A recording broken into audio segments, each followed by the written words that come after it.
que le canta la Pachamama desde el Valle del Mantaro. Con ustedes, Hugo Prieto y Juan Gaso.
Estamos aquí, juntos para vivir, no para destruir, construir.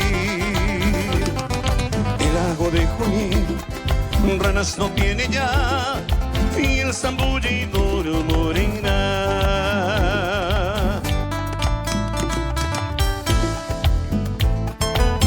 Todas, todas, todas, arriba.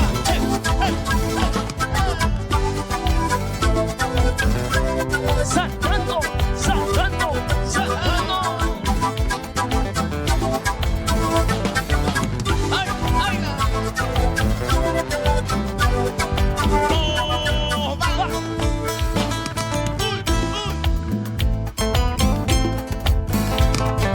Los ríos que hoy están, mañana no verás. Los peces y aves ya no estarán. El gran Mantaro fue de vida portador, hoy en sus aguas lleva dolor. Tanto afán a la tierra tentar, la vida se acaba. Son tus hijos los que no verán el sol al despertar. El momento llegó donde se ha de lograr a la tierra jamás depredar. El momento llegó de decir basta ya, la Pachamama renacerá.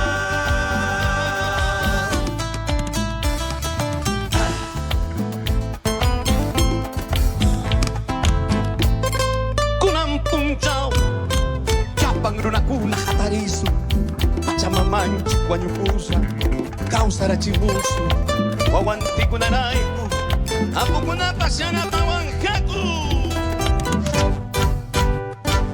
El momento llegó donde se ha de lograr a la tierra jamás depredar.